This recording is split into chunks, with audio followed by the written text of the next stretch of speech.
Metal Deck de Acesco, el entrepiso que se adapta a todo tipo de estructura en una presentación de Al Oído.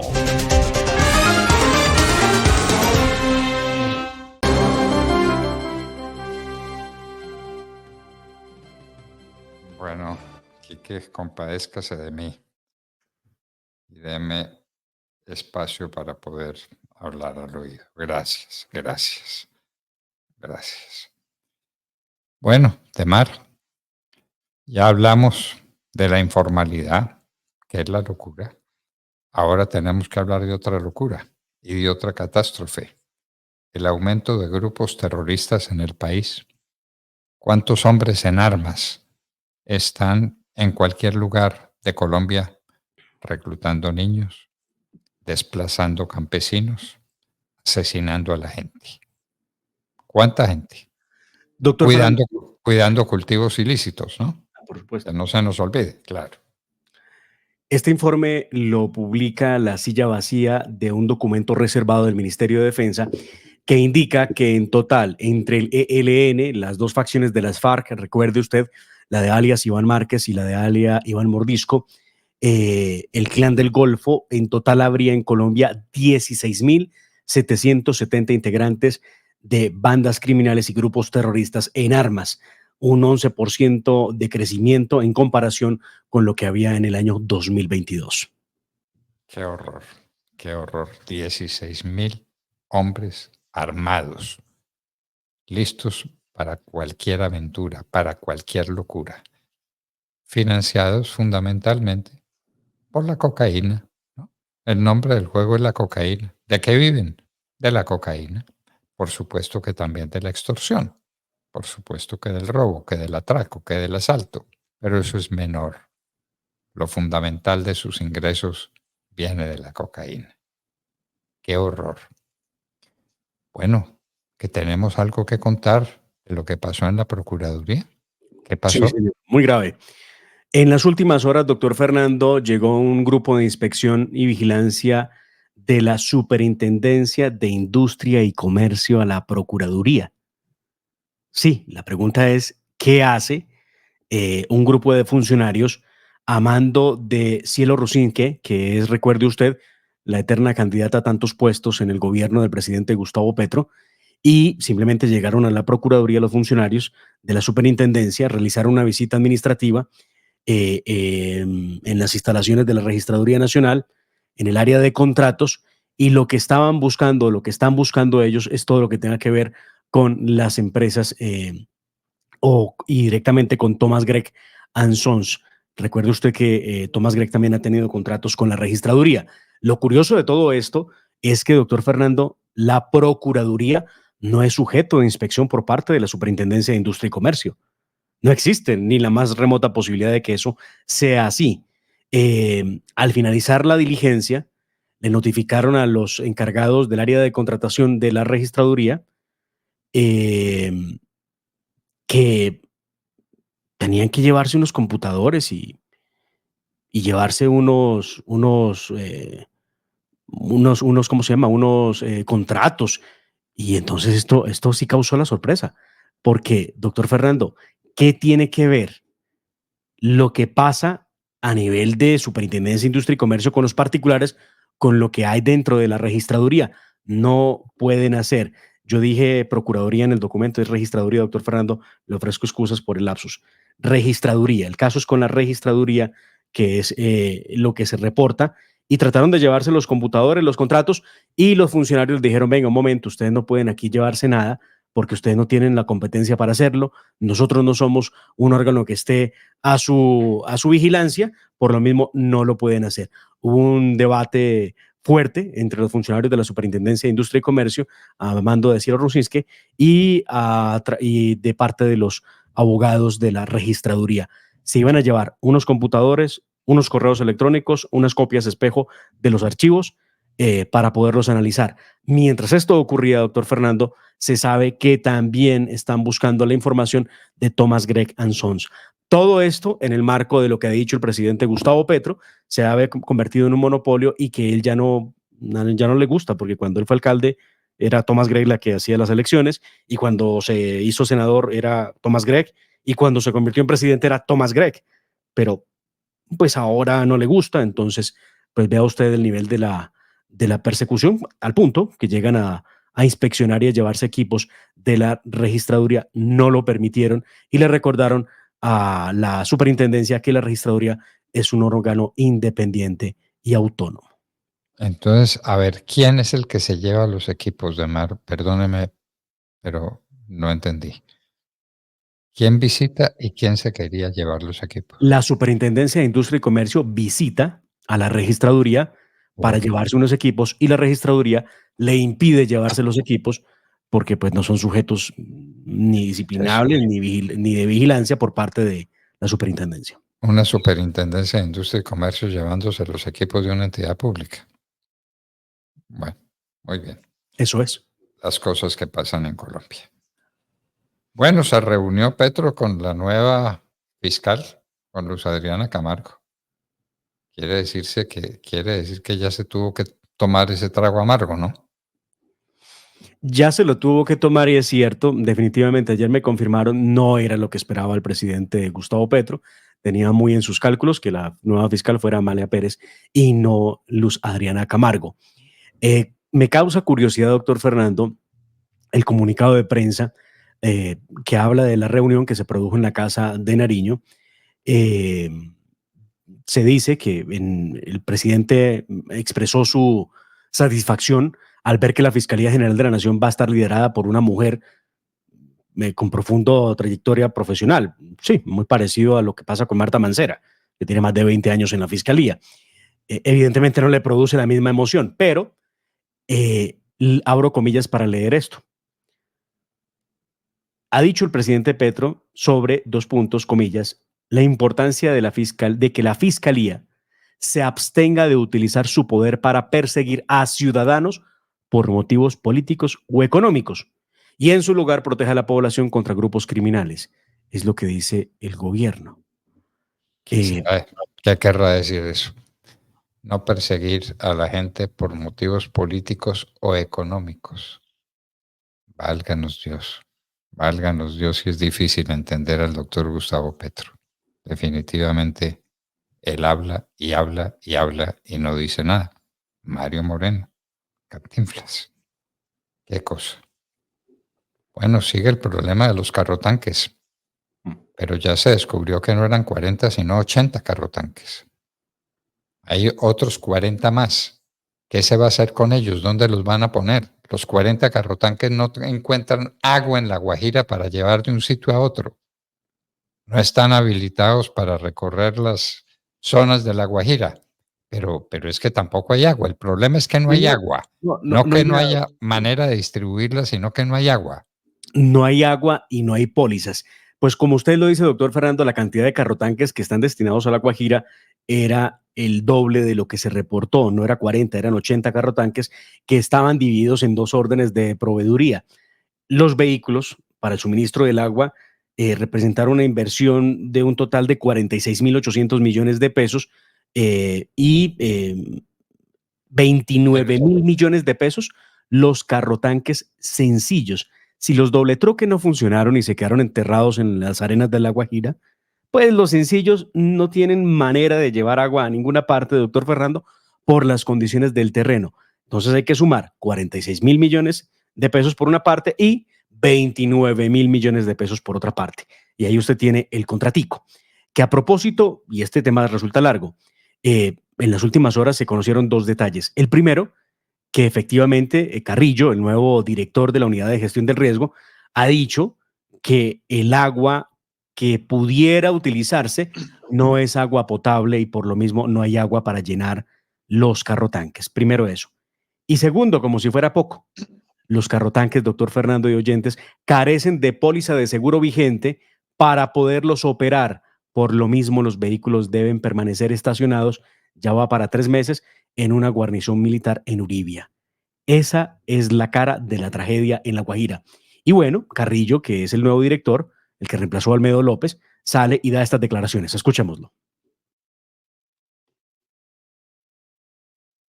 El manual de contratación en mi opinión, yo no hago aquí un juicio categórico o una sentencia, pero el doctor Olmedo López habría podido adelantar este proceso de otra forma, siguiendo el mismo manual de contratación de la entidad y, por supuesto, obedeciendo a la ley 1523. Ni más faltaba, no puedo yo sentenciarlo, eso lo harán los jueces, pero sí, en mi opinión, se pudo haber cumplido de mucha mejor manera con el principio de planeación. Y paso aquí a un tema que también es bastante grave. Usted no puede mover esos carrotanques llenos de aire, pues los puede mover, pero no sirve para nada. En La Guajira, el problema no solamente es movilizar el agua de un lado a otro, el problema es que no está disponible. Entonces, haber arrancado este proyecto sin tener asegurada la provisión del agua potable, además, porque de nada nos sirve llevar agua un día a las comunidades, pues tenemos que llevarla con frecuencias. Tenemos que asegurar que las comunidades tengan agua de manera permanente. Llevarlas un día, volar unos drones, tomar unas fotos, hacer un TikTok, pues no sirve de nada si no vamos la siguiente semana o con una recurrencia permanente a servirle a esas comunidades. Doctor Fernando, en La Guajira, diferente a lo que dijo Gustavo Petro, no hay aeropuerto internacional, no hay Universidad Guayú, no hay alimento especial, no hay agua. No Lo hay único agua. que No hay hay agua. es escándalo de corrupción. No hay agua. No hay agua. Y aparecieron que no son 80, 40 40 sin 80. carrotanques, sino que son 80. Y los otros 40 están en otro sitio. Ahí dijeron en Sí, Riohacha. sí. Y son en Riohacha, y son pequeños comparados con los doble troque de los que hablamos de los sobrecostos de 20.000 millones de pesos. Pero tampoco sirven. No. Tampoco sirven. No, porque no tienen Bueno, pólizas, ninguno de ellos puede andar. Y el doble troque que sacaron para una ranchería en La Guajira, aquí vimos el video, terminó enterrado en la arena y tuvieron que desocuparle los 16.000 litros de agua para que quedara más liviano y poderlo sacar del atolladero en el que se metió con la arena. en eso paró todo el escándalo de Petro con La Guajira. Estuvo en La Guajira y entonces dictó un decreto de emergencia para tener facultades legislativas e hizo el escándalo. En eso terminó, en que compraron 80 carrotanques que no sirven para nada. ¿Cuánta plata se robaron? Recuerda usted que el primer sobrecosto es de 20.000 millones de pesos, ¿no? ¿Cuánta plata se robaron? Ahora Y sí. vea usted esto es un detallito que no puede pasar por alto. Voy a compartir pantalla para mostrarles a ustedes el curioso sticker que también nos costó dinero a los colombianos y que llevan los carrotanques. Dice transporte de agua potable. Este sticker está en las puertas de los carrotanques y está en el respaldo del tanque del aparato. Es la silueta de Olmedo López y de Gustavo Petro. Qué horror. Qué necesidad, ¿no? Bueno. Ahí está la silueta de ellos en carrotanques que están estacionados y que nos costaron no sabemos cuánto. Los primeros carrotanques, se habló siempre de los 40 carrotanques, aparecieron otros 40 y ninguno sirve para nada, porque no hay agua, señor Petro, no hay agua. Entonces no tienen que distribuir y no tienen cómo llegar a las rancherías y no tienen cómo darle agua a la gente de La Guajira, de manera que economices el discurso y atienda la realidad dramática que es cómo conseguimos que en La Guajira haya agua potable, en lugar de comprar carrotanques para distribuir un agua que no existe. ¿Cómo les parece? Y eso cuesta miles de millones de pesos. A usted, a mí, a todos los colombianos. La plata que se robaron en La Guajira después de tanto discurso, después de tanto decreto, después de esa parafernalia de publicidad que se hizo alrededor de La Guajira. Mire pues en lo que las cosas terminaron. Nos costó, doctor Fernando, 75.800 millones de pesos los 80 carrotanques de La Guajira. Claro, ya habrá que descontar cuánto fue el sobrecosto, recuerde usted, ¿no? de los primeros 46.000 fueron 20.000 millones de pesos. Entonces habría que revisar, como Pero usted lo sí, dijo, cuánto se robaron, porque sí, por eso, pero 75.800 millones de pesos, doctor Fernando, se se, perdieron todos, se se hubieran perdieron invertido todos. mejor comprando botellones de agua, seguramente. Pero si no sirven para nada, se perdieron los 75.000 millones de pesos. Así de fácil. Y el señor Petro perora y grita y hace reuniones. Y los problemas fundamentales, esos problemas fundamentales como el del precio de la energía en la costa atlántica, que es un drama, el que nos planteó Honorio Enríquez Pinedo esta mañana, eso es un drama de unas dimensiones colosales. Y ahora pues la Guajira, costa atlántica también, pero la Guajira. Había que resolver el problema del agua y lo resuelven comprando unos carrotanques que no tienen agua para distribuir. En el Buena gestión. gobierno Petro, ante el hambre, compran una vajilla y unos platos para que los niños tengan que ir a comer. ¿Mm? Qué horror, Es que qué horror, es igual, es el mismo caso. qué Igual, horror. entregamos tabletas, ¿recuerda usted en la época de Santos? Entregamos tabletas para que los niños puedan educarse. Y resulta que ni siquiera había internet.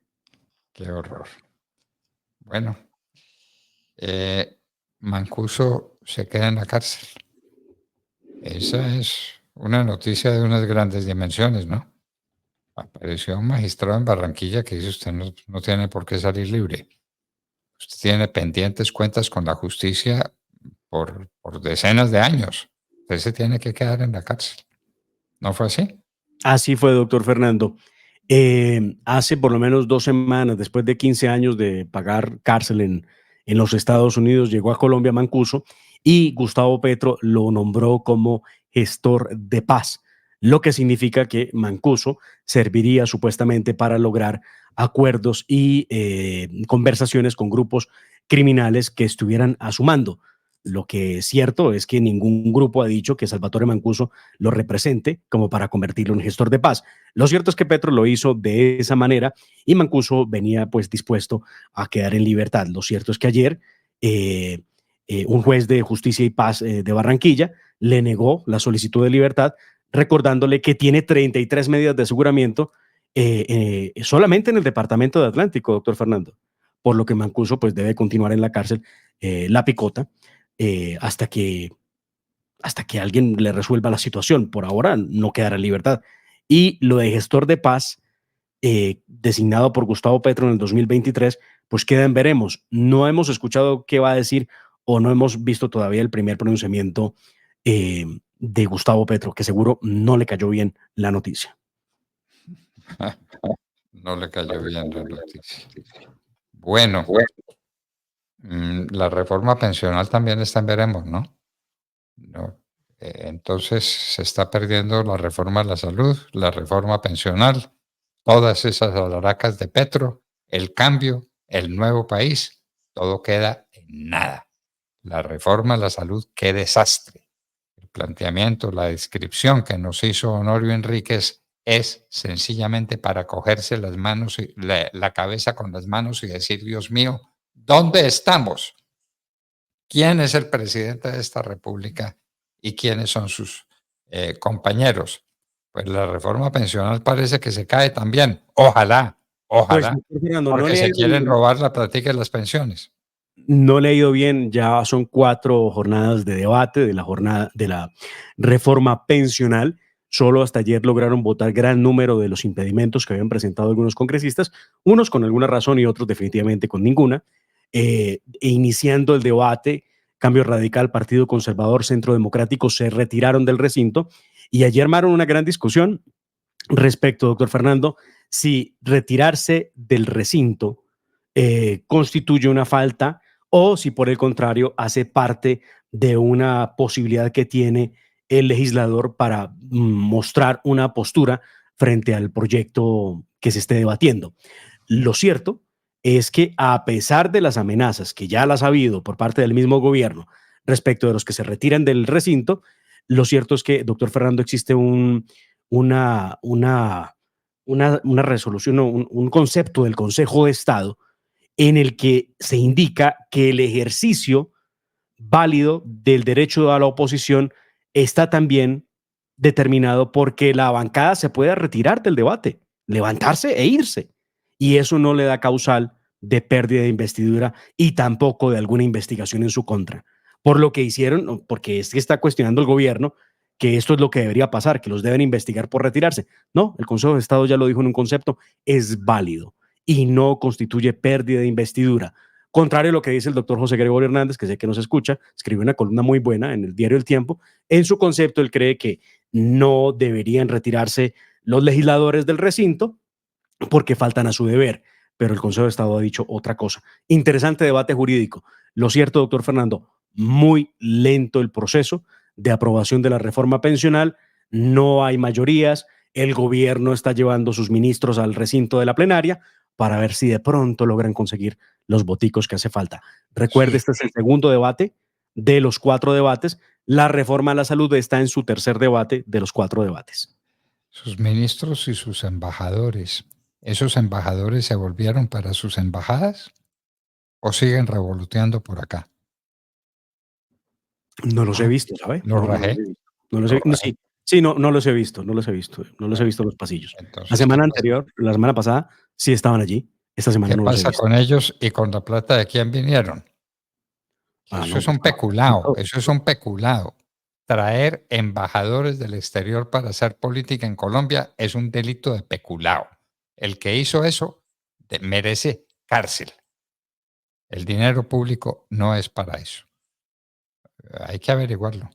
¿Con qué plata vinieron y dónde están? Los 5 embajadores que trajeron es que para mejorar las cosas en el Congreso de la República. Con Roy Barreras empezando, ¿no?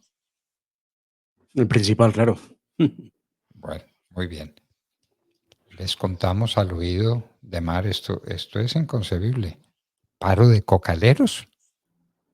¿Hasta los cocaleros haciendo paro en Colombia?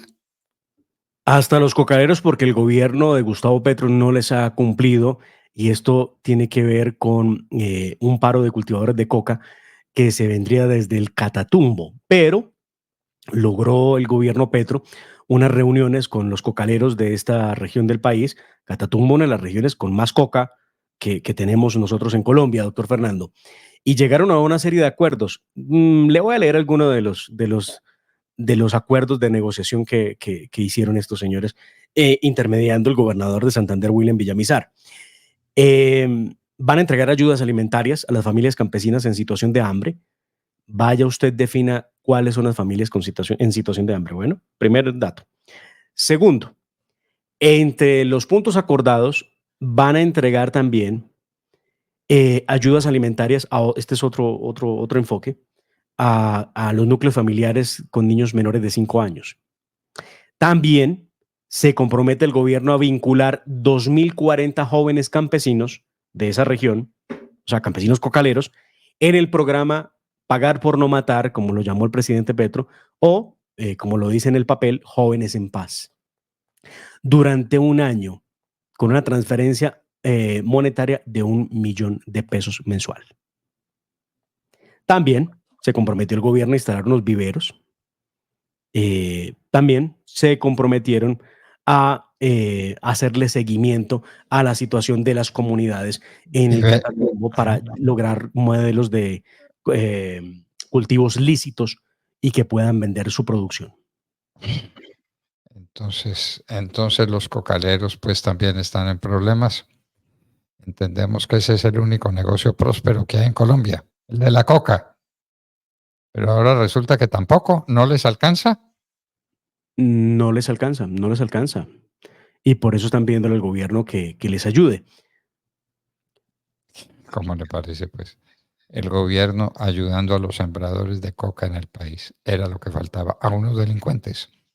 Están sembrando y están cultivando y están trabajando con algo que está prohibido en todas las leyes del mundo. La producción de coca y de cocaína. Bueno, eso les contamos al oído. ¿Cómo les parece?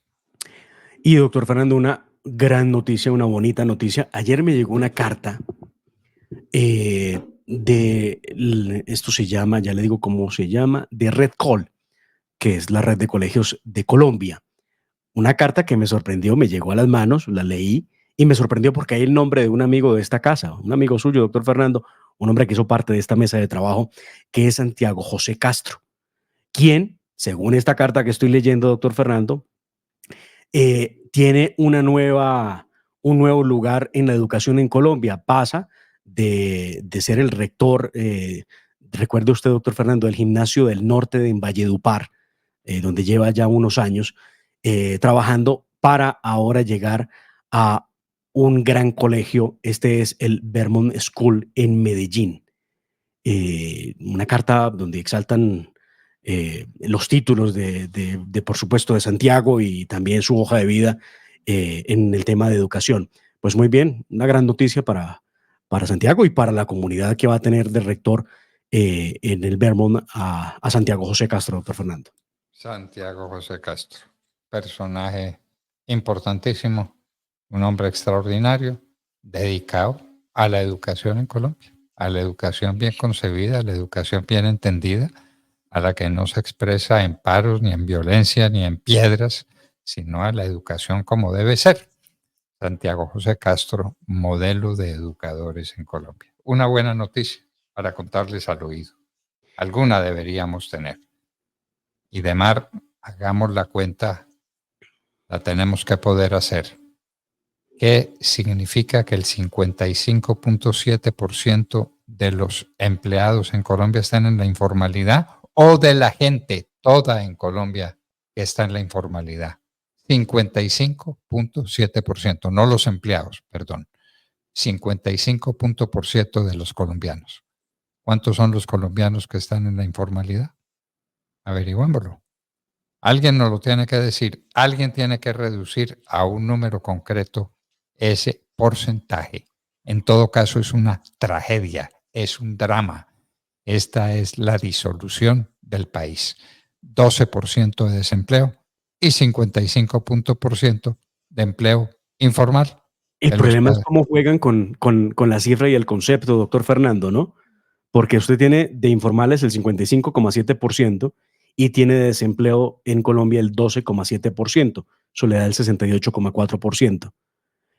Pero es que el empleo lo miden, doctor Fernando, con personas que no están afiliadas al sistema, con personas que tienen una actividad y que logran sobrevivir con ella, sea la venta de arepas en la esquina de la casa o la venta de bolsas en un semáforo. Ese es el lío. O sea, que realmente cuántas personas sí tienen un empleo que le aporta a salud, pensión y que le da estabilidad. Esa es la pregunta que veremos cómo podemos resolver. Veamos ese 55% de informalidad, a cuántos colombianos comprende. ¿Cuántos colombianos hoy por la mañana tal vez no pudieron darle desayuno a sus hijos y están saliendo a la calle para buscar un horizonte, cualquiera que sea, que le permita conseguir unos pesos para darles de comer? ¡Qué horror! ¡Qué angustia! La destrucción de la empresa privada, la destrucción de la inversión que cayó un 25% el año pasado. Este país se desmorona, este país se liquida. Gustavo Petro, reflexione por un momento y grite menos. Y así, queridos amigos, nos despedimos de ustedes. Hasta mañana, cuando estaremos de regreso, gracias a la generosidad de ustedes, no lo olviden, a las 6 en punto de la mañana, Dios mediante. La familia duerme tranquila porque su techo está bien hecho. Bien hecho como las cubiertas Asesco. Por su doble capa protectora, son ultra resistentes a la corrosión y al paso del tiempo. Para que tu techo quede bien hecho, exige calidad Asesco. www.lahoradelaverdad.com.co. Escúchenos desde cualquier parte del mundo a través de nuestra página de internet. Opinión, deportes, cultura y entrevistas. Visítenos y participe. www.lahoradelaverdad.com.co. Pase la voz.